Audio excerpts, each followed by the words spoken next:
In the shadows of a dimly lit room, fingers hover over an ancient Ouija board, the planchette trembling with anticipation. Suddenly, a woman's face contorts in sheer terror, her eyes wide with the realization of what they've unleashed. It was just a game, a harmless way to try and connect with the other side. But there are some doors you should never open. There are some entities you should never invite. This is the true story of a family who unknowingly invited a malevolent force into their home, plunging them into a living nightmare. This is the story of the deadly mistake of playing Ouija and the price you pay when you invite a demon into your home. The air was thick with excitement and nervous laughter as a group of young friends gathered around the warm wooden board. Candles flickered, casting eerie shadows across their eager faces. It all began on a bored weekend night. A group of young friends, curious about the supernatural, decided to try their luck with an old Ouija board. At first, it was just random answers, giggles. But then, the planchette began to move with startling force, spelling out terrifying words, names no one among them knew. An entity had answered their invitation, and it was not pleased. As their fingers rested lightly on the planchette, it began to move with an unnatural speed, spelling out cryptic messages that sent chills down their spines. The room grew colder, and an oppressive silence fell over the group. They had unknowingly opened a portal to something dark and ancient, something that had been waiting for this very moment.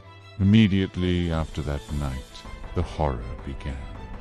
Family members started experiencing bizarre phenomena, objects moving and breaking on their own. Loud bangs on the walls when no one was near. Shadow figures would dart across their peripheral vision, and a cold, heavy presence permeated the house. Fear began to replace curiosity as they realized they were no longer alone. The once peaceful home became a battleground of supernatural terror. Books would fly off shelves, shattering picture frames and narrowly missing terrified family members. Doors slammed shut with such force that the entire house seemed to shake. In the corner of every room, dark shapes lurked. Their malevolent presence felt even when unseen. Night after night, the family huddled together, listening to the sound of heavy footsteps pacing the hallways, accompanied by sinister whispers that seemed to come from within the walls themselves. Sleep became a luxury they could no longer afford, for closing their eyes meant surrendering to the nightmares that awaited them. The disturbances escalated into physical attacks. A family member was dragged from their bed in the middle of the night, screaming in terror. Mysterious scratches and bruises appeared on their bodies with no explanation. Horrific nightmares turned into a living hell, where they were tormented by images and sounds of an unseen entity. Clearly, what they had invited into their home was no ordinary spirit.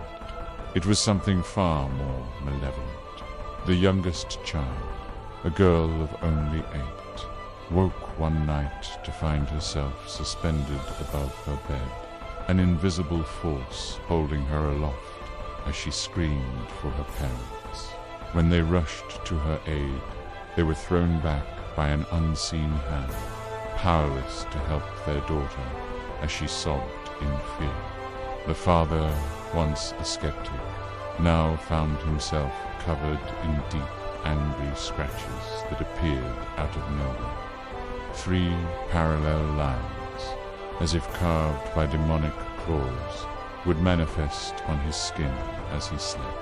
The mother began to hear voices, whispering terrible things, urging her to commit unspeakable acts against her own family. Each night brought new horrors. The entity seemed to feed on their fear, growing stronger with each passing day. Mirrors would shatter spontaneously, reflecting distorted faces that were not their own. The temperature would plummet in certain rooms, their breath visible in the frigid air as an oppressive presence bore down upon them. In desperation, the family sought help from all quarters. Priests were called to bless the home. Paranormal investigators attempted to communicate with the entity, but it seemed nothing could drive it away. The entity grew stronger, as if feeding on their fear. It wanted this house, and it wanted them. A Catholic priest arrived, armed with holy water and ancient prayers. As he began the ritual of exorcism, the house itself seemed to rebel. Furniture flew across the room, narrowly missing the clergyman as he shouted verses from Scripture. The walls bled, a thick, black substance oozing from between the cracks. The priest's crucifix burst into flames, forcing him to flee the property, shaken and defeated. Paranormal investigators set up cameras and equipment, hoping to document the phenomenon, but their devices malfunctioned. Batteries drained in seconds, and tapes were erased or filled with blood-curdling screams that no human throat could produce. One investigator, a seasoned veteran of haunted locations, left in tears, refusing to ever return to the house. The family's desperation grew with each failed attempt to rid their home of the evil presence. They sought out psychics, mediums, and even practitioners of ancient rituals, but nothing seemed to weaken the entity's hold on their lives. It was as if they had invited something into their world that defied all human understanding of the supernatural. Nights became a torturous ordeal of terror and sleeplessness. The children would wake screaming, claiming that a dark figure stood at the foot of their beds, its eyes glowing red in the darkness. The parents, exhausted and at their wits' end, could only hold their children close, powerless against the unseen force that had taken over their lives. The entity's attacks grew more violent and personal. It seemed to know their deepest fears and darkest secrets, using this knowledge to torment them relentlessly. Family members would hear the voices of deceased loved ones, begging for help or hurling accusations. Cherished memories were twisted into nightmarish visions that played out before their eyes. As weeks turned into months, the toll on the family became unbearable. Their once happy home had become a prison of fear and despair. They lost jobs, friendships, and their sense of safety in the world. The outside world began to seem like a distant memory, as if the entity had cut them off from everything they once knew and loved.